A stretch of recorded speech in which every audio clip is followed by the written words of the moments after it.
안녕하십니까. 저널리즘 토크쇼 제이입니다. 먼저 오늘 함께 하실 분들 소개해드리겠습니다. 안녕하세요. 의정입니다. 안녕하세요. 윤정입니다.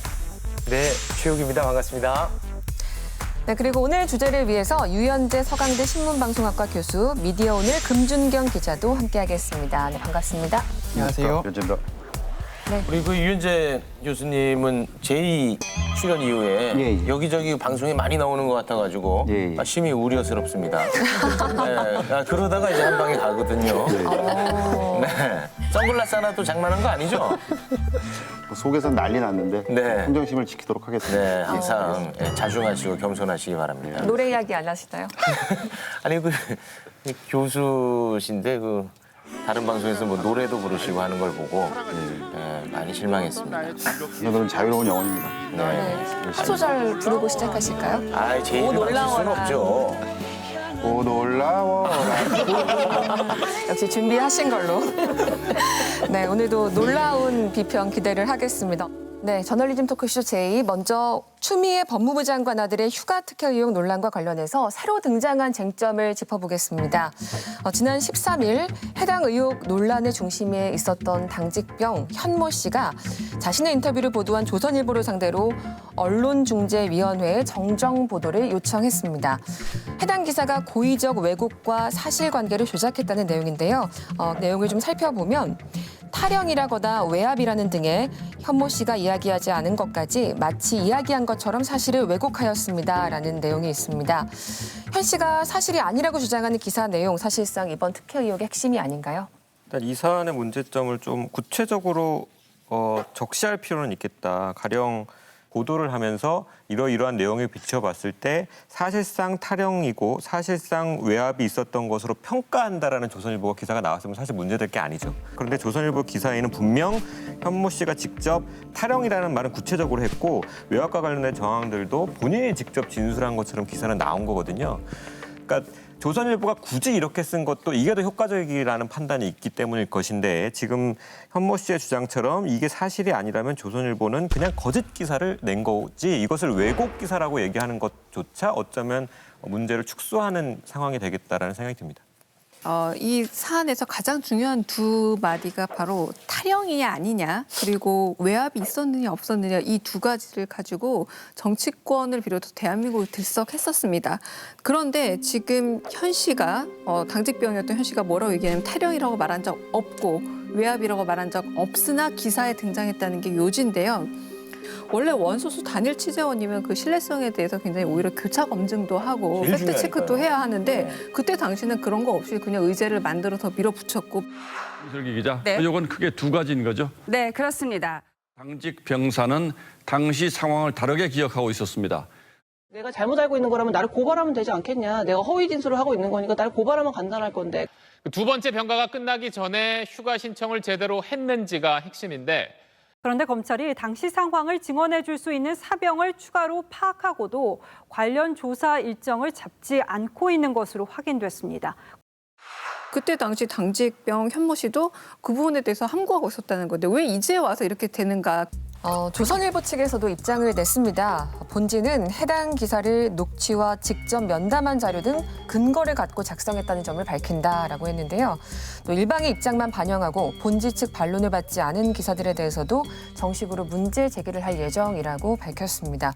그런데 이 기자가 정작 기사를 쓴 기자는 타령이라는 단어는 없었다는 점을 인정하고 나섰습니다. 조선일보는 오늘 입장문을 내고 녹취와 직접 면담한 자료 등 근거를 가지고 기사를 작성했다며 반박했습니다. 그런데 KBS 취재 결과 해당 조선일보 기자는 그제 현 씨 측과의 대화에서 타령이란 표현은 인터뷰 과정에서 없었다는 사실을 이미 인정했던 것으로 확인됐습니다. 조선일보 기자와 현 씨를 대리하는 김영수 국방권익연구소장이 그제 나눈 SNS 대화본입니다. 해당 기자는 타령이란 말이 인터뷰에는 없지만 기사용으로 다시 정리하면서 자신이 해당 표현을 넣었다고 인정했습니다. 모든 책임은 자신이 지겠다고도 했습니다. 이 기자는 또 현 씨가 탈영이란 단어를 쓰지 않은 건 확실하다고 거듭 확인했습니다. 정정하고 사과하라고 했더니 오히려 우리가 거짓말을 하고 있다. 지금 이렇게 나온 거잖아요. 그러면 저는 거기에 대해서는 분명하게 입증을 하겠다는 겁니다. 이에 대해 해당 기자는 인터뷰 녹취록 전체를 가지고 있다며 자세한 내용은 언론중재위에서 밝히겠다고 말했습니다. 하지만 조선일보는 KBS 취재가 시작되자 정정 보도를 하겠다는 의사를 현 씨 측에 전했습니다. 자, 문자 내용을 좀 제가 설명을 해드리면요. 정정 보도가 어려울 것 같습니다. 탈영이라는 표현이 인터뷰 당일 저녁 제가 현모 씨 말씀 정리한 내용에는 들어가 있지 않았습니다. 그런데 7월 6일 오전에 기사용으로 다시 정리하면서 탈영과 다름없는이라는 표현을 제가 넣었습니다. 회의 끝나고 데스크께 말씀드렸는데 제가 책임을 지는 것으로 하기로 했습니다. 제가 책임지고 소장님께 잘 말씀드리겠습니다라고 했습니다. 이게 좀 내부에서 교통정리가 아직 잘 되지 않고 있는 것 같거든요. 과연 진실은 무엇일까 더 궁금해지는 거예요. 당직병 현모 씨 이분이 에 대해서도 조선일보가 조금 잘못 생각하지 않았느냐라는 생각이 조금 들고요. 이것은 기본적으로는 굉장히 올드 패션이죠. 그러니까 수용자가 가만히 있을 거라는 생각, 그다음에 수용자가 뭔가 오류가 있을 때는 가만히 있겠지라는 생각, 뭔가 그런 전통적인 관념에 뒷받침돼서 그냥 이런 장문을 하지 않았느냐라는 생각이 들어서요. 그 부분이 조금 안타까운 마음이 드는 것 같아요. 여기 이제 그 문자 내용을 보면 그 1인칭으로 굉장히 많이 표현이 돼 있는데 제가 책임을 지겠다, 제가라는 말은 더 이상 확대되지 않았으면 좋겠다라는 거거든요. 모든 책임은 나에게 있고 내가 판단했다라는 얘기로 들려요. 그런데 언론사 내부 시스템이 그렇지 않다는 건 모든 사람들이 다 알고 있지 않습니까? 그러니까 이 부분은 뭔가 정황에 의해서 이분이 이렇게 뭔가 썼다라고 얘기는 하지만 그렇게 끝날 수도 없고 끝나서도 안 되는 사안이 아닐까라는 생각이 좀 듭니다. 개인 기자의 어떤 의견과 헤드라인을 달고 용어를 손보는 데 있어서 데스크의 의견이 전혀 없다라고 할 수 없는 구조가 언론사입니다. 그럼에도 불구하고 소위 만약 이 기자가 혼자 나의 책임으로 진다라고 한다면 이건 책임 전가이자 언론사의 구조에서 볼 수 없는 꼬리 자르기 형국인데 결국 그것이 실현되느냐 안 되냐를 우리가 좀 지켜봐야 될 필요가 있습니다. 추미애 법무장관 아들이 군대에 있을 때 특혜를 받았다는 의혹과 관련해서 정상적인 절차다, 외압이다. 이런 일이 어떻게 가능했는지 나도 의문이라고 했습니다. 오해와 억측이라며 평가절하했습니다. 관련자들 모두에게 불기소 처분을 내렸습니다. 우리 사회를 석 달 동안 시끄럽게 했는데 여기 보면 이제 책임이라는 단어 굉장히 쉽게 쓰고 있습니다. 어떻게 책임질 거예요? 이거 책임이라는 단어에 대해서 책임 못 집니다. 이거 진짜 심각한 일이에요. 일단 조선일보가 사실 무슨 이슈가 있을 때 직접 대응을 잘 안 하는 언론사거든요. 저희가 취재를 해도 기자한테 물어보면 경영기획실에 문의하세요 하고 경영기획실에 물어보면 모르겠습니다 이렇게 끝나는 취재가 있어서 사실 좀 굉장히 소극적으로 대응하는 언론사 중 하나였는데 이 건에 대해서는 사실 핵심적인 사안이고 윤리적으로 큰 논란이나 이런 게 벌어지다 보니까 입장을 좀 섣불리 냈던 그런 경우가 있었던 것 같고 기사가 오보나 이런 사회적으로 좀 무리를 빚은 보도가 나가게 되면 이제 기자가 징계를 받거나 이런 경우가 있잖아요. 더구나 조선일보가 오직 팩트 선언을 몇 달 전에 했다는 점을 상기시켜 볼 필요가 있는데 그 조선일보가 자잘한 거라도 다 정정하겠다라고 밝히고 거의 매일같이 정정 보도를 내고 있잖아요. 근데 저희가 매일 그 정정 보도를 안 해보면 대부분 오타 수정 정도에 그치고 있어서 되게 아쉬웠는데 정작 중요했던 정정 보도는 이런 식으로 내부에서 처리하고 있었다면 정말 더 심한 좀 문제가 있을 거라고 생각하고 바이라인은 기자가 들어가지만 과정에서 데스크가 이제 판단을 한 기사잖아요. 근데 최종 책임자는 언론사여야 된다고 저는 생각을 하거든요. 결국 지금 뭐 진실 공방으로 갈 것 같은데 조금 조심스러운 게 우리 사회를 매우 떠들썩하게 했던 핵심 부분이 잘못됐다는 거 아니겠습니까? 그러면은 왜 과거에 이 당직 사병이 문제 제기를 하지 않았을까? 그거를 생각해 본다면은 어느 쪽이 진실인지는 저는 굉장히 헷갈리네요. 조선일보가 입장을 발표하기 전에 담당 기자는 이런 문자를 보냈다는 거잖아요. 이거는 하나의 세트로 봐도 될 것 같아요. 회사는 문제 없는 것으로 정리하고 그냥 기자 개인이 잘못한 것으로 말 그대로 정말 꼬리 자르기를 한 건데 무엇보다 제가 안타까운 것은 조선일보 기자 혹은 조선일보라는 회사와 이 현모 씨라는 이 진술자의 관계에서 보더라도 문제 제기가 나왔는데 조선일보는 녹취록을 가지고 있다. 이 말은 문제 제기한 사람이 거짓말이다라는 암묵적인 메시지가 깔려 있는 거잖아요. 그렇습니다. 그러니까 어떻게 보면 문제 제기를 한 사람은 자신이 피해를 봤다라고 주장을 하는 상황인데 그 상황에서조차 그 피해자에 대한 일종의 가해를 하고 있다는 생각도 드네요. 네, 지금까지 해석을 가장해서 인용을 왜곡되게 했다라거나 내지는 맥락을 제거한 채 따옴표를 친 적이 많았거든요. 그런 사례들과 이것이 좀 닮아 있다는 겁니다. 그러니까 제가 처음 본 현상이 아니라 지금껏 많은 현안들에 있어서 이런 현상들이 있었는데 다만 현모 씨가 이를 문제 삼았고 정정 보도를 요청했다는 것만 차이가 있을 뿐 이 사태가 처음은 아니라는 게 가장 큰 문제 아닌가 싶습니다. 어쨌든 이 문제가 지금 앞으로 진실 공방으로 좀 이어질 것 같은데요. 끝까지 지켜보도록 하겠습니다.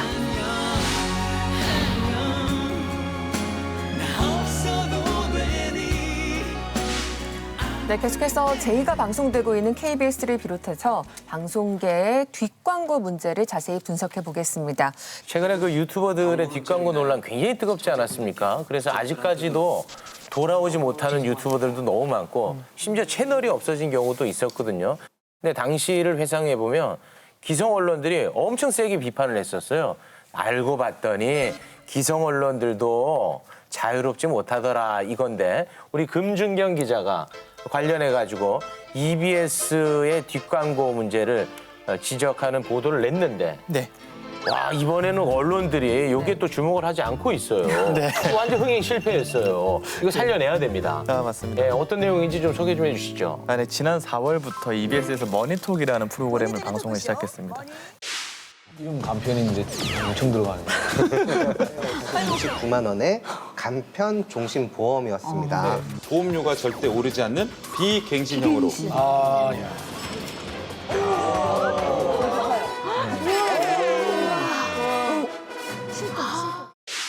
대국민 경제 교육 프로그램 이런 컨셉으로 방영을 시작했는데 문제가 이 프로그램이 겉으로 보기에는 교육 프로그램 같지만 실제로는 특정 한 개 보험사의 이익을 위해 만들어지고 이 방송에는 4명의 재무 전문가가 등장합니다. 근데 이 4명의 재무 전문가를 홈페이지에서 보면 어느 업체라고 안 나오고 재무 마스터 이런 식으로 막 애매하게 표현이 되어 있거든요. 근데 이 4명 다 키움 에셋 플래너라는 보험사의 이제 직원들로 나타났고요. 또 시청자가 개인정보 상담을 하게 되면 이게 EBS 홈페이지에 하는 것 같지만 알고 보면 EBS 홈페이지가 아니라 키움 홈페이지로 자동으로 연결이 돼서 개인정보가 넘어가는 그런 문제가 있기도 했습니다. 그런 사실을 시청자들은 사전에 몰랐다는 거군요. 그렇죠. 기만적인 개인정보 수집 과정이 있거든요. 그러니까 키움에 넘어간다는 사실을 제대로 명시하지 않고 약관을 본문을 제대로 안 살펴보면 좀 이해를 하지 못하게 된 경우가 있어서 이런 점을 저희가 개인정보보호법 문제로 지적하기도 했었고요. 네. 사실 비슷한 사례가 예전에 홈플러스에서 경품 응모권 하단에 이 개인정보가 보험사로 넘어간다는 약관 글씨가 아주 깨알만하게 들어 있었어요. 사람들이 확대해야 될 정도로. 이 시민들이 나중에 소송을 제기해서 대법원에서 개인정보보호법 위반이다라는 판단을 내렸고 여기에 결정적인 작용이 약관 고지를 했더라도 제대로 안 했기 때문에 이거는 좀 기만적이다라고 판단했던 거라서 좀 상당히 유사한 사례라고 할 수 있습니다. 네. 시청자들이 좀 게시판에 남긴 내용을 저희가 몇 가지만 좀 짚어보겠습니다. 키움 보험이랑 커넥트라는 글을 남겨주신 분은 총체적 자산 관리에 대한 컨설팅을 받고 싶어서 신청했더니 키움 보험회사 직원이랑 연결됐다.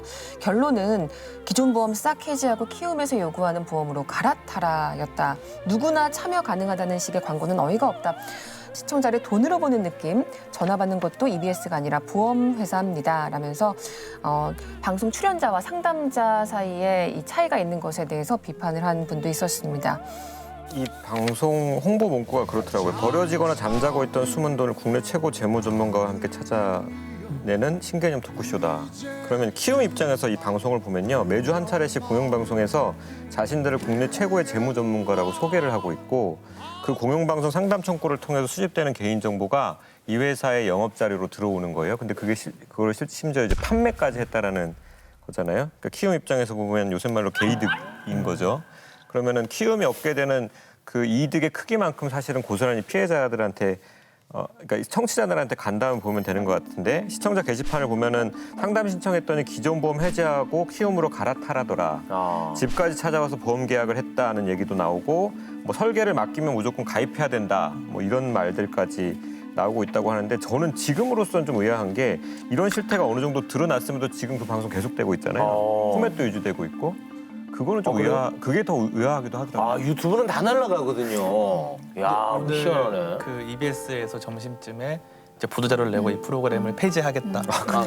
그렇습니까? 저희 자랑 같지만 네. 보도 이후로 폐지된 거긴 한데 사실 지금 녹화일 기준으로 봤을 때 EBS 국정감사 전날이거든요. 국감 질의가 예상되는 시점에서 그냥 긴급적으로 좀 공지를 오늘 하기도 했고 내용을 보면 불법 여부와 무관하게 국민 정서상 문제가 있다는 일부 지적을 받아들여 겸허히 수용하겠다라는 입장을 내기도 했습니다. 네. 만약에 이 채널이 EBS가 아니었다면 이미 언론 소비자분들도 저건 뭐지 혹시 광고는 아니야라고 조심해서 보셨을 거예요. 저는 EBS의 이 채널의 파워, 가령 초등학생들이 코로나19 때문에 학교 대신에 선택하는 채널이 바로 EBS예요. 그렇죠. 이 말은 뭐냐면 상업적인 방송보다는 공공의 이익을 말 그대로 정말 가장 충실하게 반영하고 있는 공영방송이다라는 생각을 다들 갖고 계시기 때문에 훨씬 더 의심의 여지가 없다는 거죠. 그래서 만약에 전화번호를 남기세요 혹은 상담하세요라고 했을 때 다른 채널이었다면 좀 더 꼼꼼히 보고 들여다봤을 테지만 EBS 대금이 믿고 들어갔다는 점에서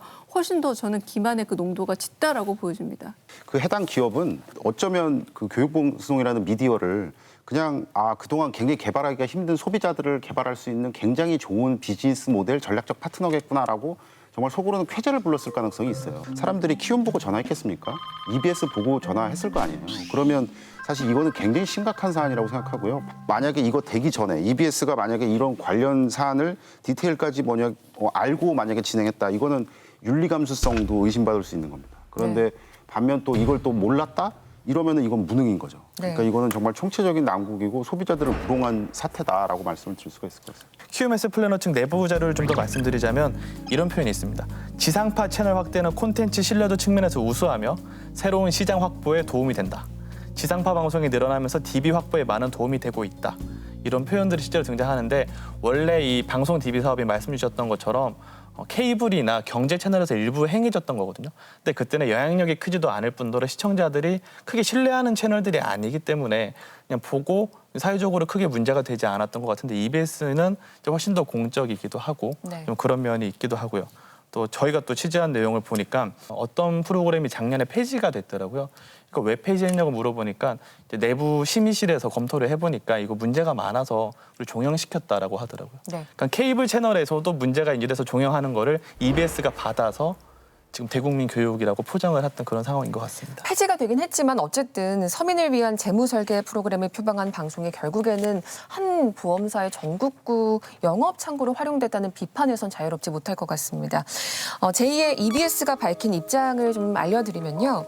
EBS가 경제 재테크 프로그램을 기획하던 중에 키움 에셋플래너에서 재테크 프로그램 제안이 들어왔다. 시청자 정보가 보험사로 넘어간 것에 대해서는 보험사에서 상담을 맡기로 했고 개인정보보호법에 따라 시청자의 동의 절차를 거친 뒤 정보가 제공됐다. 이렇게 내용을 밝혔습니다. EBS의 답변 또 책임 소재 어떻게 생각하시나요? 우리가 그 고위 정치인들 인사청문회 하면서 어떤 비리 나왔을 때 제일 국민 입장에서 듣기 얄미운 말 중에 하나가 불법은 아닙니다라는 말이잖아요.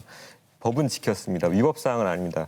똑같은 거예요. 공영방송, 교육방송이라는 EBS 입장에서 하기에는 굉장히 무책임한 발언인 것이죠. 이 보험회사가 이렇게까지 운영할 줄은 몰랐다. 이런 말 자체가 저는 사실 이해가 안 가요. 그러니까 홈페이지를 그렇게 만들어 놓고 그러면 시청자 입장에서 당연히 EBS를 상대로 상담하는 거거든요. 근데 개인정보가 그렇게 넘어갈 줄은 몰랐다. 시청자들이 당황할 줄 몰랐다. 저는 솔직히 안 믿겨요. 그 말 자체가. 실제로 ARS 전화를 하면 EBS 머니톡입니다. EBS 재무설계사입니다. 이런 식으로 처음에 소개를 하고 나중에 개인정보 제공을 할 때만 기습적으로 업체를 얘기하는 이제 방식으로 좀 개인정보를 수집하고 있거든요. 그러니까 전화 DB가 그러니까 전화를 통해서 수집된 개인정보는 이제 보험설계사한테 건당 7, 8만 원이거든요. 근데 내방을 해서 만나서 면담한 그 정보는 10만 원이 넘어갑니다. 이제 제작진 쪽에서 일종의 암행어사처럼 상담을 해보고 그 과정에서 무리한 사례들, 돈을 요구한다거나 무조건 갈아타라고 압박한다거나 집까지 찾아오겠다거나 이런 사례들을 지적을 해서 키움 측에서 보험 설계사들한테 내린 공지를 보면 앞으로 이렇게 영업하시면 안 된다. 이러면 우리 그분을 징계하겠다. 이런 식의 이제 지적을 하는 게 한 몇 차례 나오기도 합니다. 한 3가지 정도 문제가 보여지는데 아주 악의적으로 보자면 매우 상업적인 기획 의도를 가지고 시작됐는데 모르는 척한다. 아주 나쁜 케이스죠. 두 번째는 콘텐츠 고갈 상황에서 아주 쉬운 해결 방법으로 프로그램 하나를 고안하려고 했다라는 일종의 좀 태만함. 그리고 가장 좋게 보지만 가장 위험한 것은 잘 몰라서 방송사 PD든 작가든 금융 영역에 대해서 잘 몰랐으므로 이 전문에 대한 영역에 대해서 준비된 언론인이 없었기 때문에 결국은 호구가 되었다라는 게 세 번째인데 이조차도 언론이 굉장히 전문화된 영역에 대해서 굉장히 무방비로 공격을 당할 수 있고 굉장히 상업적으로 수단화될 수 있다는 걸 보여주는 사태라서 이 어떤 경우라 하더라도 책임을 모면하기 힘들다. 그럼에도 불구하고 프로그램 폐지가 저는 늦었다라고 생각합니다. 해당 프로그램 방송 말미에는 보험사와의 관계에 있어서 초창기에는 제작 협조 그리고 최근에는 제작 협찬이라고 고지를 해왔습니다. 사실 뭐 협찬과 광고, 요즘에 논란이 뒷광고 용어가 참 오락가락하고 무슨 얘기인지 너무 헷갈려서 모르겠다는 분들 참 많거든요. 이걸 좀 간단하고 쉽게 정리를 해볼까요? 원래 광고랑 협찬은 전혀 다른 개념으로 이루어지고 있는 게 이제 방송 내 광고는 주로 PPL이라고 하죠. 간접 광고로서 이제 제품을 보여주고 장점을 이제 보여주면서 광고 효과를 내는 방식이라면 협찬은 원래는 광고 효과를 내서는 안 되고요. 협찬은 이제 KBS에서 만약에 뭘 만드는데 좋은 프로그램인데 돈이 부족해요. 그러면 이제 공익적인 목적을 가진 분이 방송에 간섭하지 않겠다는 전제와 광고 효과를 안 내겠다는 전제가 있어서 제작을 도와주는 형태예요. 이 도와주는 형태는 장소일 수도 있고 물건일 수도 있고 또 돈일 수도 있는 거거든요. 암암리의 뒷광고 문제가 있다가 이제 유튜브를 중심으로 뒷광고 문제가 터져 나오면서 뒷광고라는 신조어가 만들어지게 된 거죠. 이 유튜버들이 말하는 뒷광고는 이제 협찬이나 광고나 다른 명목으로 뭔가를 받았을 때 마치 직접 본인을 리뷰하고 구입한 것처럼 꾸며내서 시청자를 기만하는 행위가 뒷광고였고 광고주 입장에서는 일부러 그렇게 해달라고 해요. 광고라고 안 해야 광고 효과가 더 높아지잖아요. 내돈내산이 사실 그래서 나온 거기도 하고. 논란이 되는 거는 결국은 그 소비자들이 속았기 때문에 그런 거 아니겠습니까? 뭐 나는 이거 순수한 콘텐츠인 줄 알고 소비를 했는데 나중에 알고 봤더니 뭔가 꿍꿍이가 있더라. 그런 식이 요즘 그 온라인에서 많이 좀 팔리고 있는 그 카드 뉴스에도 뭔가 좀 이런 게 있는 것 같던데. 이제 연합뉴스가 실제로 시댁 간병로드와 관련된 카드 뉴스를 만들었는데 이게 서울시에서 하는 서울의료원 환자 안심병원을 홍보하는 카드 뉴스예요. 근데 광고주가 누구인지 돈을 받고 만든 건지 전혀 안 밝히고 이 카드 뉴스를 제작해서 포털에 내보냈던 건데 성과 보고서를 저희가 입수를 했었는데 어떤 내용이 있냐면 우리가 이렇게 광고를 했더니 포털에서 네이버에서 여성이 많이 본 기사 1위를 차지했다. 다음에서는 리플이 1,600개가 붙었다라고 서울시에 실적 보고한 거 저희가 정보 공개 받아서 기사를 썼던 건데 저희가 그거를 증거가 없어서 뒷광고라고 부르고 있지 못할 뿐 사실상 이런 게 상당히 관행화됐다라고 볼 수 있을 것 같습니다. 근데 요거는 공익성이 좀 있으니까 눈 감아 주시면 안 되겠습니까? 저도 최욱 씨 의견처럼 처음에 좀 생각이 들었어요. 왜 이게 나름 공익성이 있는데 이게 광고 형태를 띄었다고 해서 비판받아야 될까 하는데 조금 제가 생각을 더 깊이 해봤더니 몇 가지 문제점들이 있었는데 언론은 사실 지자체를 좀 감시해야 될 필요가 있습니다. 그런데 광고주로 모시게 되는 순간 감시로서의 역할보다는 광고주를 모시듯이 오히려 비율을 맞춰주게 된다면 수많은 그 지자체들이 말하자면 좀 써야 되잖아요. 돈을 써야 될 때 언론을 일테면 단순한 홍보 매체가 아니라 일종의 조금 관리 대상으로 만약 두게 되고 어떤 언론사에는 좀 더 홍보를 많이 하게끔 기회를 주고 안 준다면 이게 바로 사실은 기업이 하고 있는 광고를 통한 갑질이거든요. 최근에 보면 그 소비자들 보면 상업적인 어떤 메시지가 나한테 다가온다라고 하면 거부감이 있어요. 전화가 오면 네네 고객님 사랑합니다 이러면은 전화 제대로 받아주시는 사람들 별로 없거든요. 약간 광고인 듯 아닌 듯 이렇게 헷갈리게 가면 훨씬 더 접근성이 높다라는 거예요. 그게 이제 뭐 네이티브 애드 뭐 이렇게 말하기도 하고 뭐 속칭 긴가민가 애드 뭐 이런 겁니다. 광고는 두 가지를 밝혀라라고 돼 있어요. 첫 번째는 아이덴티파이드 스폰서, 누가 돈 내는지 명확하게 해야 된다라는 거예요. 그래야 윤리적이다. 그리고 또 한 가지는 이것은 상업적인 콘텐츠다. 그리고 상업적인 목적을 가진 콘텐츠다라는 걸 정확하게 밝혀라라고 돼 있어요. 뭔가 거짓말을 하는 것도 심각한 거지만 해야 될 말을 안 하는 것도 굉장히 심각한 거예요. 제가 조금 심각하게 봤던 것은 저기서 이제 그 내부 어떤 문건이 나왔는데 거기 보면 광고주 서울시라고 써 있어요. 그들이 이거는 지원이나 협찬에 뭔가 경계를 이미 넘어섰다라는 걸 자체적으로 인지하고 있었다라는 거예요. KBS도 뒷광고 논란으로부터 자유롭지 못했습니다. 무엇이든 물어보세요. 대상포진편인데 간단히 이제 정리를 하자면 제작사로부터 협찬을 받고 홍보 효과를 노렸다는 겁니다. 근데 제가 KBS에 지금 출연을 하고 있어서 편드는 건 아니고 이 방송을 보면 국내에서 백신이 나와서 접종이 가능해졌다라고 했지 특정 업체 이름을 언급한 건 아니거든요. 그렇죠. 근데 요거까지 뒷광고 논란에 포함을 시켜야 될지 저로서는 매우 가슴이 좀 아프네요. 이건 사실 제가 KBS가 광고주들에게 보내는 협찬 제안서가 있습니다. 우리가 이 프로그램에서 협찬을 하고 있고 이거는 어떻게 효과를 내고 있다고 어필하는 일종의 소개 카탈로그 같은 건데 여기서 나온 이 사례들을 KBS에서 어떻게 언급하고 있냐면 SK 바이오사이언스가 국내 최초 대상포진 백신 개발 이를 직접 언급은 하지 않았지만 백신 접종 인구가 늘게 되어 협찬주 이익이 증가할 수 있음이라고 나오거든요. 그러니까 대상포진 백신이 원래 국내에 없었어요. 심지어 저가로 등장하게 되는 게 유일한 백신이었어요. 그러니까 전문가가 뭐라고 하냐면 드디어 국내에도 대상포진 백신이 저렴하게 나왔습니다라고 얘기를 해요. 이게 전부인데 알고 보면 이 업체는 대한민국에 하나밖에 없는 백신으로서 광고 효과를 노렸고 KBS 역시도 우리가 광고를 해줬다라고 어필을 하고 있는 거죠. 뒷광고가 그래서 무서운 거거든요. 내돈내산인 줄 알았는데 혹은 자체적인 취재인 줄 알았는데 알고 보면 광고였던 거고. 이분 깐깐하시네. 말씀을 드려야 될 것 같은데 제가 유학 가기 전에 광고회사를 다녔습니다. 전형적인 독점 시장에서 할 수 있는 굉장히 중요한 마케팅 전략입니다. 예를 들어서 드비어스라는 다이아몬드 원석을 생산하는 기업이 있습니다. 그럼 그 기업은 항상 드비어스라는 얘기를 별로 안 해요. 그냥 뭐라고 그러냐면 다이아몬드 is forever라고 끝납니다. 근데 그래도 되는 거예요. 왜 그러냐면 어차피 70~80%는 거기서 구매를 한다는 것을 알고 있어요. 그러면 이런 독점 시장이고 아까 말씀하셨던 것처럼 그 모 브랜드가 지배적인 위치를 갖고 있다. 그럼 저렇게 마케팅 전략을 펼치는 거예요. 제일 제가 답답했던 게 뭐였냐면 어디까지 되고 어디부터 안 되는지가 전혀 기준이 없다라는 거예요. 그 기준이 있어야만 저희도 얘기를 할 때 이건 됩니다, 아닙니다라고 하는데 방송사의 윤리적인 기준에 맡겨놓는 이 얼렁뚱땅함이 아무거나 다 광고해도 되고 아무거나 다 홍보해도 된다라는 유권 해석을 가능하게 하는 것이 아닌지 그래서 소비자들이 몽땅 피해를 보고 있는 것이 아닌지랑 굉장히 우려가 되고 있고요. 점점점 방송 자체가 거의 광고가 되고 있는 형국인데 저는 기준이 없어서 아닌가라는 생각이 듭니다. 언론 방송계에서는 뒷광고가 이제 공공연한 비밀이자 수익 창출 노하우로 통하고 있는 실정인데요. 자, 그래서 제2에서 뒷광고 방송을 직접 만들었던 제작진의 이야기를 들어봤습니다.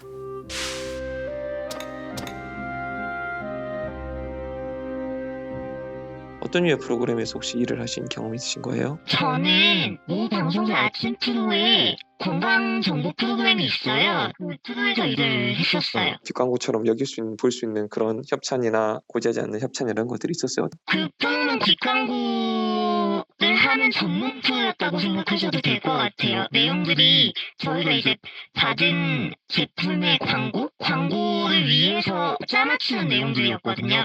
지방 줄이는 법. 예를 들자면, 그다음에 이제 장건강을 유지하는 법을 이번 주에는 방송하겠다.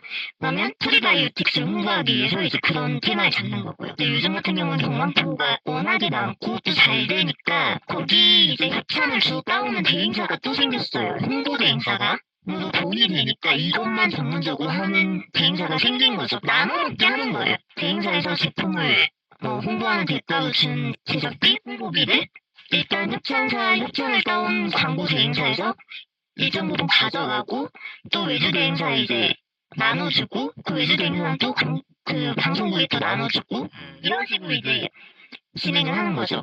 사례자, 그다음에 자료, 논문 이런 것까지 다 직접적으로 구체적으로 다 제공을 하나요? 아니면 효능이 어떤 게 있고 이 효능을 연구한 어떤 결과가 있고 이거를 연예인이나 아니면 일반인이 프로그램에서 몇 회 이상 보는 걸 보여달라. 이 얘기를 구체적으로 굉장히 가이드를 줘요. 사회사 같은 경우는 약간 억지가 있긴 해요. 그 제품을 섭취한 사람이 아니라도 한번 먹어봤다. 아니면 조금 섭취해본 적이 있다. 이러면 이제 하는 거죠. 아무튼 뒷광고 시장이 진짜 어마어마하네요. 그런 와중에 아주 독특한 형태를 제가 또 포착을 했습니다. 바로 연계 편성인데 간단하게 얘기하면 우리 제2에서 촛불 집회를 다룬다든지 또는 태극기 집회를 막 다룹니다. 주제로. 근데 우연히 옆에 홈쇼핑을 틀었더니 거기서 태극기랑 촛불을 팔고 있다는 거예요. 이거 뭔가 이상하다는 그럼 거예요. 다음 날 집에 배달이 되어 있는 거죠. 최욱이라는 소비자를 한번 생각을 해보면 네. 최욱이라는 소비자가 있어요. 남자인데 40대예요. 그러면 더 라이브 끝나고 와서 내가 피곤하단 말이에요. 자기 전에 잠깐 텔레비전 봐야 되겠다 그랬더니 우연히 건강 프로그램이 나오는 거예요. 아, 뭐 피곤하시죠? 그랬더니 이거 먹었더니 괜찮아요 라고 해서 조금 즐겁게 합니다. 근데 내가 지금 당장 살 수는 없고 자야지. 최욱 씨가 우연히 틀었는데 아니나 다를까 서프라이즈? 그리고 그 제품이 나와 있는 거예요. 그러면 아, 내가 이거 행운이구나 라고 해서 뭔가 니즈를 충족시키기 위해서 저런 제품을 사야 되겠다라고 하는 겁니다.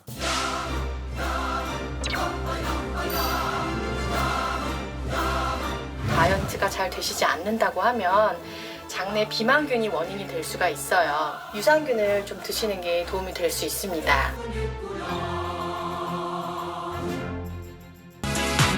네, 자 여러분 오늘도 로 인사드립니다. 오늘 함께 하시는 이 제품에는 프롤린이라는 것이 들어가요. 저는 그래서 사실 지금 실험실에서 실험한 것도 한 연구 결과 비만일수록 장 속 유해균의 비율이 높았다는 사실을 밝혀냈습니다. 멋진 몸매의 씨는 소문난 달리기 많이 합니다. 그녀가 운동 후 항상 챙겨 먹는다는 이 가루의 정체는 뭘까요? 프리바이오틱스예요. 어머, 이래서 유산균이 다이어트가 되는구나 싶으실 거예요. 건강한 다이어트, 유산균 다이어트. 수만의 갱년기 극복 비결은 무엇일까? 출출할 때마다 그녀가 수시로 챙겨 먹는다는 이것의 정체. 이거 석류즙이에요. 그래서 많은 분들이 석류는 먹어야지 이렇게 이야기를 하시죠. 지상파와 종편 채널의 홈쇼핑 연계 편성 현황을 발표했었습니다. 그 당시에는 구체적인 내용이 담긴 모니터 자료가 공개되지 않았는데 제2에서 이번에 그 미공개 자료를 더불어민주당 변재일 의원실을 통해서 입수 또 분석했습니다. 자, 이 자료를 보면요. 무엇보다 연계 편성으로 인한 매출 상승이 눈에 띄는 그런 항목들이 있습니다. 이 연계 편성이 실제로 얼마나 효과를 거두고 있는지는 드러난 경우가 없었거든요. 그런데 이 조사 결과들을 보면 이제 가장 많이 팔린 제품이 유산균이고 그다음에 시서스, 크릴오일, 콜라겐 순으로 관련 제품들이 많이 팔렸다는 걸 알 수 있고 시서스 같은 경우에는요. 연계 편성을 했을 때 그렇지 않았을 때보다 2.4배 높게 판매량이 나타났습니다. 원래 1억 가까이 팔던 거를 2억 5천만 원까지 올랐고요. 이 연계 편성이 단순히 시간적인 연계만 있는 게 아니라 지상파, 종편 사이에 홈쇼핑이 촘촘하게 들어있잖아요. 이제 채널의 연결까지 확보를 하면서 시간과 공간적인 접근성을 통해서 사실상 방송이 이제 홈쇼핑 판촉의 도구가 됐다 이렇게 좀 볼 수 있을 것 같습니다. 제가 항상 이게 궁금했던 게 제가 이제 저희 부모님을 1년에 한 번 정도 만납니다. 어느 날 가면은 유산균을 먹어라. 엄청 강조를 해요. 그래서 내년에 또 가면은 야 루테인을 먹어라. 항상 바뀝니다. 제품명. 뭐 아로니아도 있고 노니도 있고 여러 가지가 있죠. 그게 다 이런 것들 때문에 생겨나는 패턴이 아닌가 그런 생각이 보면서 드네요. 건강 관련 채널에 대한 시청층을 조사를 해본다면 상당히 중장년층, 특히 장년층 이상이 많다는 거고 프로그램에 대한 굉장히 신뢰도가 높다라는 거죠. 이게 굉장히 악용이 되고 있는 사례라고 할 수 있을 텐데 그래서 마침 파는 거지 그분들은 어디서 구하는지 정말 답답하던 순간에 여기서 파내라고 고맙다고 생각하시는 분들 꽤 많을 것 같아요. 가령 유산균이나 크릴오일 같은 거요. 안 먹었을 때보다 먹었을 때 몸에 좋을 수 있죠. 그러면은 방송에서는 정말 유익한 정보를 줬다라고 자평할 수 있고 꼭 안 먹을 때보다 먹을 때가 좋지만은 않을 수 있어요. 못 드셨는데요? 예? 못 드셨는데요? 아니 저는 뭐 아무것도 안 먹는데요. 예, 그게 또 그렇지만은 않다는 거. 그 밀크시슬 간에 좋은 거 말씀하시는 건가요? 아니 얼마 전부터 술 좋아하는 사람들은 그걸 꼭 먹어야 된다. 술을 끊어요. 그게 처음 들었는데 그 말을 또 계속 듣다 보니까 제 간만 너무 계속 혹사당하고 있다라는 느낌이 계속 드는 거예요. 그래서 그걸 찾게 되더라고요. 조금 더 찾아보니까 그게 그 광고가 엄청 나오는 제품이기도 하더라고요. 박탈감이 생기는 거예요. 그래서 우습지만 아까 니즈가 생겼잖아요. 그러면 이제는 그 제품이 없으면 내 인생이 비참한 거예요. 그러니까 약간 박탈감. 이게 보면은 홈쇼핑이 할 수 있는 전형적인 겁니다. 한 30분 전에는 내가 무슨 갈비 관련해서 그거 없었어도 아무 뭐 없었어요. 맛집 보기 전에는. 근데 그걸로 자극되면 굉장히 뭔가 박탈감이 느껴지는 거죠. 인생이 그러니까 불행해지는. 맞아요. 이게 좀 슬픈 것은 시청자만 빼면 다 윈윈이에요. 방송사 뭔가 기업 그다음에 거기에 등장하는 의사 뭔가 이렇게 그 패키지가 있잖아요. 왜 우리나라에서 그렇게 매년 건강보조식품이 뭔가 히트를 치는 것이 있을까? 세계에 그런 엄청난 신비의 명약들이 원래는 있었는데 매년 해가 바뀌면서 하나하나가 우리나라로 찾아오는 걸까요? 발이 달려서. 절대 그렇게 생각하지 않습니다. 이건 정말 제가 무슨 그 점술가는 아닙니다만은 내년에도 보십시오. 특정한 건강보조식품이 또 아마 안방으로 그냥 막 다를 겁니다. 이거는 전형적인 마케팅이죠. 이거는 정말 그 새겨드려야 될 게 사실인 게 이분이 저 광고 회사에서 일했거든요. 이런 거 엄청 이용해 먹었던 분이에요. 네. 많이 이익을 좀 보셨습니까? 회개하는 마음으로. 혹시 이 방송을 보시면서 갸우뚱하면서 아니 그 유행하고 그게 대세니까 우연의 일치 아니겠느냐 이런 생각하시는 분들도 있을 것 같아요.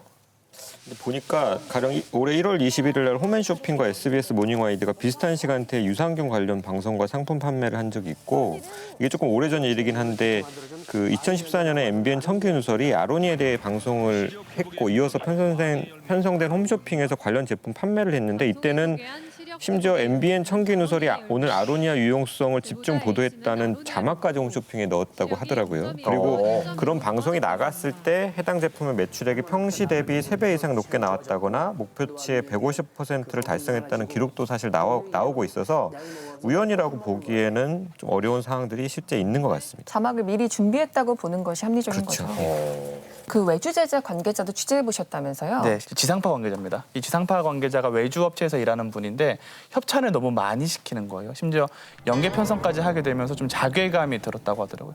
나는 콘텐츠를 만들고 싶어서 방송사 일을 해서 외주 일을 하는데 왜 자꾸 나한테 이 방송사는 나한테 협찬을 따오라고 시키고 연계 편성을 시키는 거예요. 그래서 이분이 회사에 항의를 한 적도 있었다고 하는데 방통위가 이거를 개정하려고 하는데 연계 편성 자체는 법적으로 못 막는다고 하더라고요. 그래서 사실 2018년에 처음 조사를 했을 때 이때 금지를 시키거나 대책을 마련했다면 이제 지상파들이 안 따라했겠죠. 근데 저는 가장 궁금한 게 이겁니다.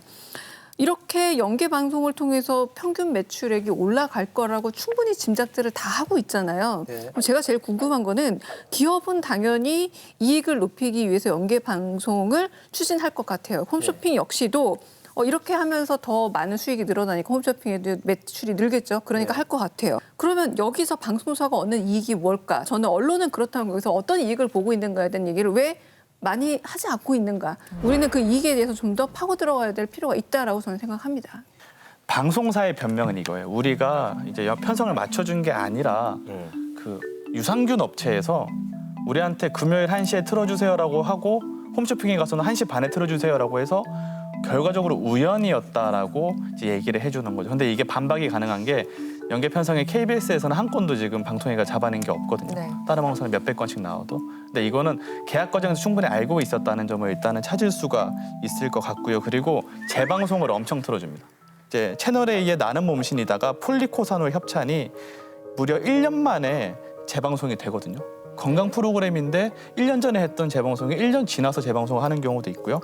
저희가 취재를 해보니까 이제 계약을 할 때 재방송을 묶어서 계약하거나 아니면 이제 제품을 판 다음에 몇 달 뒤 혹은 몇 년 뒤에 다시 홈쇼핑에 팔잖아요. 그럼 방송을 찾아가서 그거 다시 틀어주세요 하고 계약을 다시 맺는 경우가 있어요. 근데 이게 또 뭐가 문제냐면 협찬은 제작 지원비를 주는 거잖아요. 네.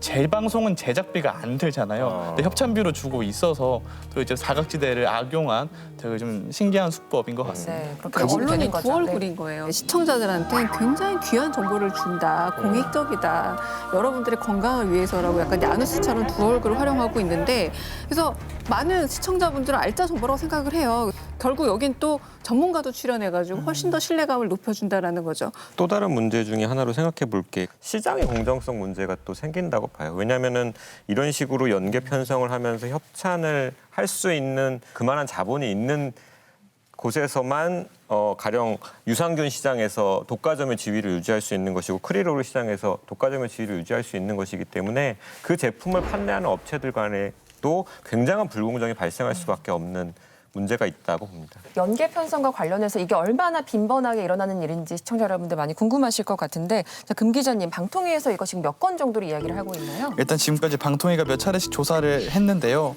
2018년에 7월 1일부터 7월 31일까지 조사를 했더니 MBN 47번, 채널A 41번, TV조선 32번, JTBC 17번, SBS 17번, MBC 7번 나왔습니다. KBS는 나오지 않았고요. 그리고 2020년에 한 번 더 조사합니다. MBN이 100건 넘어가고요. 105회를 기록하고 채널A 25번, TV조선 80번, JTBC 37번, SBS 127번, MBC 49번. 그러면 석 달 동안 400건이 넘었다는 거죠? 그렇죠. 이게 보면 홈쇼핑 그리고 건강정보 프로그램 그다음에 또 하나 이제 그 메인 캐릭터가 의사들이에요. 네. 여기 보면 우리가 흔하게 얘기하는 게 뭐 닥터 테이너, 쇼닥터 물론 진료실에서 열심히 보고 계신 의사 선생님들도 많지만 뭔가 미디어에 나와서 인지도를 높여서 뭔가 병원의 홍보로 활용을 하겠다라든가 아니면 본인의 이름을 달고 제품을 뭔가 판다는 이런 시장이 분명히 있습니다. 과연 그 의사들 이렇게 나와서 제품 팔고 그러면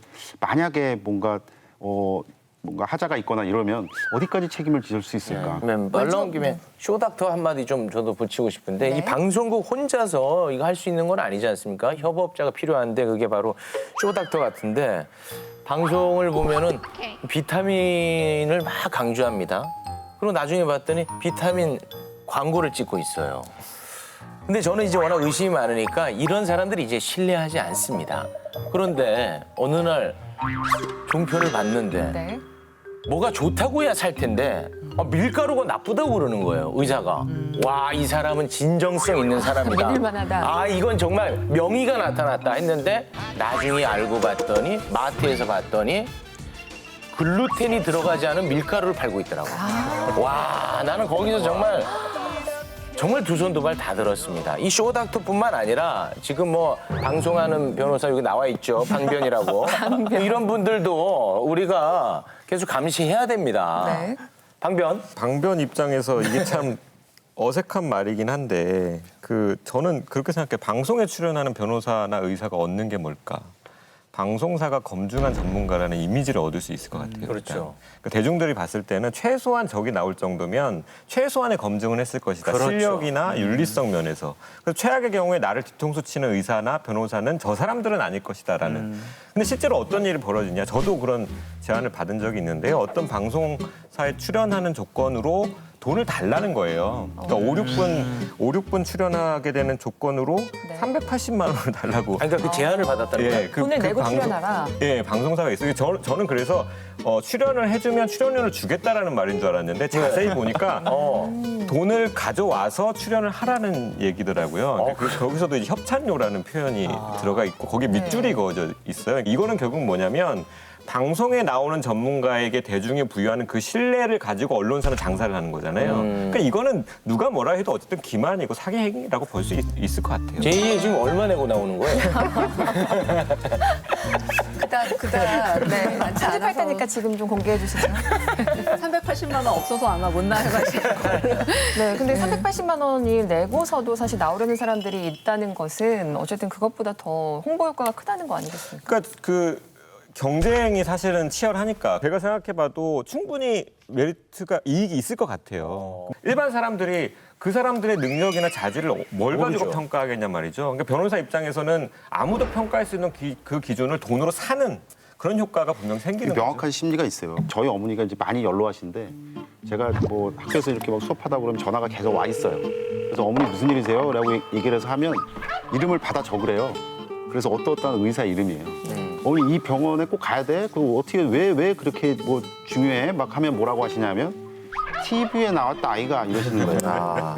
근데 그런 심리가 굉장히 절절한 소비자 심리거든요. 미디어가 됐든 전문가가 됐든 이 부분은 조금 책임의식을 가져야 되겠다 생각을 좀 합니다. 특히 건강 관련된 정보가 위험한 이유는 한편으로는 건강 관련 정보는 공공재라는 생각이 들어요. 그래서 오죽하면 저는 이재갑 교수, 김호랑 교수 나오지 않으면 정보를 믿을 수 없다는 생각까지 들을 정도예요. 왜냐하면 그분들은 적어도 어떤 게 좋다라고 제품을 광고한다거나 이런 부분 없이 뉴스에 나와서 정보만 전달하니까. 이 연계 편성 문제의 중심에 종편이 있었는데요. 그런데 최근 들어서 지상파의 증가세가 눈에 띕니다. SBS의 경우에는 2018년과 비교해서 2년 사이에 무려 7배 넘게 증가를 했고요. 올해 종편을 제치고 연계 편성 횟수 1위에 등극했습니다. 또 MBC도 편성 횟수가 크게 늘어났습니다. KBS는 해당 여론조사에서는 적발된 게 없지만 시사교양 프로그램의 뒷광고 논란이 일기도 했습니다. 이렇게 점차 뒷광고에 적극적으로 변하고 있는 지상파의 행보, 우리가 어떻게 봐야 될까요? 사실 지상파가 예전보다 많이 어려워졌고 이제 날이 갈수록 더 어려워지고 있는 그런 상황이고 실제로 이게 연계 편성의 급증으로도 나타나지만 이제 저는 꼼수 중간 광고라는 표현을 더 쓰긴 하는데 이제 분리 편성 광고가 지상파에서 많이 늘었습니다. 케이블이 만들어졌을 때는 케이블은 신생 사업자니까 중간 광고 해주자라고 해줘서 비대칭 규제를 만들었던 건데 지금은 CJ나 종편의 영향력이 지상파 못지 않지만 지상파는 중간 광고를 못 하고 종편과 유료 방송은 하고 있는 상황이잖아요. 그래서 지상파에서는 계속 방통위에 계속 요청을 했어요. 우리 해야 된다 요청하다가 안 되니까 자발적으로 중간 광고를 개발을 해내기 시작합니다. 원래 중간 광고는 같은 프로그램을 중간에 쪼개서 광고를 넣는 거잖아요. 근데 분리 편성 광고는 그렇게 할 수 없기 때문에 회차를 나눠버립니다. 아, 그래서 그렇게 하는구나. 네, 그래서 한 2, 3년 전부터 갑자기 예능 프로그램 하는데 2부에서 만나자고 갑자기 얘기를 해버리잖아요. 그러니까 SBS가 18개 프로그램에서 지금 하고 있고요. MBC 17개 프로그램, KBS 2채널 13개 프로그램, EBS 1개 채널, 1개 프로그램에서 하고 있고 SBS는 최근에 이제 간판 뉴스인 8뉴스에서 지난달부터 분리 편성 광고를 도입하고 그것이 알고 싶다에도 적용을 하면서 예능, 드라마 나아가서는 이제 점점점 침투하는 경향이 있고요. 참고로 지상파 분들을 제가 이거 취재를 할 때 제가 꼼수 중간 광고라고 쓰는 표현이 마음에 안 드셨나 봐요. 어떤 분이 저희 기자한테 한 말이 이거는 정식 용어가 PCM이다라고 계속 강조를 하시더라고요. PCM 뭐의 약자인가요? 프리미엄 CM의 약자인데 이게 광고 업체에서 쓰는 용어입니다. 그러니까 지상파에서 광고 업체한테 혹은 광고주한테 광고를 판매할 때 이거는 PCM, 프리미엄 CM이라고 해서 다른 광고보다 훨씬 더 노출 빈도가 높기 때문에 값이 높다라는 그런 의미라고 해서 제가 그러면 제 이름은 YHJ라고 하면 뭐가 좀 다르겠습니까? 근데 저는 교육자의 애환을 좀 말씀을 드리면요. 제가 수업을 학생들한테 뭐라고 그러냐면 지상파는 중간 광고가 금지되어 있다라고 가르쳐요. 네. 그러면 학생들은 질문을 뭐라 하냐면 그러면 땡땡땡 프로그램은 뭡니까? 라고 얘기를 하거든요. 방금 금 기자님 말씀하신 것처럼 원래 계속해서 그 한 패키지로 일부 아무 문제 없이 굉장히 오랜 기간 동안 방영되었던 프로그램이에요. 그런데 어느 날 갑자기 중간에서 툭 끊기고 그다음에 연령고지 나오고 이렇게 한다는 거예요. 중간에 광고 나오고. 그러면 저한테 물어보는 거죠. 저게 이상한 상황 아닙니까? 라고 물어보면 제가 뭔가 와우 이렇게 되는 거예요. 이걸 도대체 어떻게 얘기를 해야 되지? 어디부터 얘기를 해야 되지? 사실 탓해야 되는 게 정부기관이잖아요. 방송통신위원회에서 일을 좀 했으면 좋겠어요. 아까도 제가 말씀드렸습니다마는 뭔가 현실이 이래서 뭐가 어떻게 이렇다. 그러면 정말 당당하게 방관을 하든가 아니면 뭔가 면밀하게 결정을 스탠스를 정해서 규제를 하든가 이게 결정이 안 되면 너도 나도 굉장히 이상한 상황이 교육 현장까지 오는 거예요. 그래서 이 부분에 있어서 조금 노력이 필요하지 않는가라는 생각이 좀 듭니다. 네, 강 교수님, 이 메인 뉴스에서까지 2부에서 만나요 하는 건 좀 문제가 있지 않습니까? 글쎄요, 이제 이건 결국 저는 언론이 특히 지상파 그리고 레거시 미디어들이 갖고 있는 권위를 정말 최종적으로 깎아먹은 마지막 똥볼 차기가 되겠구나라는 생각이 좀 비속어지만 생각이 드는데 좀 과거에는요 약간 비윤리적인 문제 하면은 일부 PD들이 금품 수리를 하거나 혹은 폰을 받아서 실제로 실형을 받고 이런 일이 종종 있었어요. 지금 보면은 안타까운 상황이 방송사 환경이라든가 지상파 환경이 얼마나 좀 열악해졌는가를 알 수 있긴 합니다만 그럼에도 불구하고 지금 여러 가지 문제들을 잘 보면은 방송사에 그동안 축적됐던 신뢰도를 기반으로 지금 이걸 기회비용으로 거래를 하고 있다는 생각밖에 안 들어요. 깎아먹는 건 결국 신뢰도라는 거죠. 그러면 이 신뢰도를 다 팔아먹고 나면 더 이상 뭘 팔아먹을 수 있을까라는 질문을 할 수밖에 없다는 거죠. 결국은 소비재의 완전한 그리고 회복 불가능한 외면밖에 없을 텐데 뉴스 채널까지도 이렇게 분리해서 소위 말하는 꼼수를 써서 중간 광고를 넣어야 될 정도로 열악하다면 정말 자구책 내지는 자체적인 생존 방안에 대한 근본적인 질문과 그리고 방안 마련해야 되지 않을까 싶습니다. 네. 저도 자꾸 그 팔이 안으로 굽어서 제 자신도 지금 미치겠는데요. 꼼수 광고를 비판하기 전에 뭔가 좀 이런 거를 현실화 시켜줄 필요는 있지 않습니까? 그러면 앞으로 뭘 어떻게 하라는 겁니까? 현실을 무시하고 너무 압박만 하면 야만이 나온다고 해요. 그러니까 그 부분에 있어서는 조금 생각해 볼 문제라고 생각하고요. 근데 미디어 그룹은 일반 기업이랑은 다르게 접근해야 된다. 왜 그러냐면 일반 기업은 예를 들어서 뭔가 어떤 특정한 원인에 의해서 신뢰를 잃었다라고 생각을 하더라도 제품이 좋다. 그럼 옵니다. 아무리 그 회사가 싫어도 그 음식이 맛있다. 그럼 줄 서 있는 나를 다시 발견하게 될 거예요. 그런데 미디어 그룹은 신뢰를 잃으면 굉장히 많은 걸 잃게 됩니다. 보이지 않는 자산을 가지고 영업을 하는 곳이니까. 그래서 필립 코틀러라는 사람이 이제는 사랑받는 기업만이 살아남는다라고 했어요. 근데 그것은 미디어 기업에는 더더욱 해당되지 않는가라는 생각이 좀 듭니다. 그러니까 저는 일관성과 순서가 문제라고 생각을 해요. 뭐냐면 중간 광고를 허용한다. 그러면 만약 방송사들이 지금까지 하고 있던 소위 말하는 뒷광고 포기할까요? 협찬과 협조에 저희 대해서. 포기하겠습니다. 네, 감사합니다. 그러나 이 부분에 대해서 선후 관계를 먼저 마련해야 된다는 그 부분에 대한 아주 분명하고 구체적인 제재가 있고 그거와 함께 동시에 중간 광고에 대한 좀 현실적인 어떤 제재를 완화한다라는 부분이 같이 가야 하는데 방통이라던가 혹은 이렇게 법률 집단들이 좀 일관성이 없다라는 거예요. 가장 중요한 건 이 일관성을 회복해야만 우리가 어떤 점에서 소비자에서 더 요구할 수 있는 부분도 선명해지지 않을까 싶습니다. 그러니까 저도 뭐 비판을 하거나 아니면 법령을 손볼 때 현실을 무시할 수 없다라는 문제의식에는 당연히 공감을 하는데 그 현실이란 게 결국 뭐냐. 저는 꼭 하나를 꼽자면 결국 언론사 수익 구조 문제라는 생각이 들어요. 광고비에 너무 의존할 수밖에 없는 그 구조가 개선되지 않고서는 언론의 상업성에 대한 모든 비판 굉장히 공허할 수밖에 없다라는 생각이 사실 많이 들거든요. 네. 그 문제를 개선하기 위한 제도적 접근도 필요한데 저는 소비자에게 좀 주문하고 싶은 것도 있어요. 가령 독립언론이라는 타이틀을 들고 언론 활동을 한다거나 아니면 우리는 광고비보다 뭐 구독료나 후원료를 통해서 수익 구조를 개선해 보겠습니다라고 노력하는 언론사들이 있어요. 그럼 그걸 우리가 찾아가서 지원하고 홍보하고 응원하는 그 노력도 같이 가야 된다는 거죠. 사실 제가 미디어를 취재하다 보니까 항의도 굉장히 많이 받거든요. 아니 우리는 땅 파서 장사하냐. 뭐 이런 비판을 많이 받기도 하는데 저는 그래서 광고나 협찬을 무조건 반대하고 금지하자는 게 아니라 선을 넘지 말자는 거예요. 그러니까 시청자를 속이면 안 된다는 선을 넘지 말자는 거고 또 요즘 뒷광고 논란을 보면서 유튜브 논란을 보면서 오히려 아이러니했던 게 공정위가 새로운 지침을 만들었잖아요. 이 지침을 보면 페이스북 제목에다가 광고라고 써야 되고 영상에서도 광고라는 언급을 계속 해줘야 돼요. 그러니까 유튜브 영상의 광고 규제가요. KBS가 받는 협찬 규제보다 더 까다로워진 거예요. 그러니까 방통위가 방치하고 있는 사이에 오히려 뉴미디어 규제가 까다로워지는 이 아이러니함을 봤을 때라도 좀 규제에 대한 전반적인 개선, 그러니까 큰 틀에서 풀어줄 건 풀어주고 묶을 건 묶는 그런 개선이 이루어지면 좋을 것 같습니다. 네. 자, 언론 매체도 솔직하게 다가가서 더 신뢰를 높일 수 있는 계기로 만들 수 있지 않을까 좀 여러 가지 고민을 해보는 시간이었습니다. 오늘 함께해 주신 유현재 교수, 금준경 기자 잘 들었습니다. 네, 저널리즘 토크쇼 제2 저희가 준비한 소식 여기까지입니다. 이 방송은 KBS 1TV, 마이케이 웨이브 유튜브 그리고 페이스북을 통해서도 함께하실 수 있습니다. 언론개혁 끝까지 함께하겠습니다. 저희는 다음 주 일요일 저녁에 다시 돌아오겠습니다. 고맙습니다.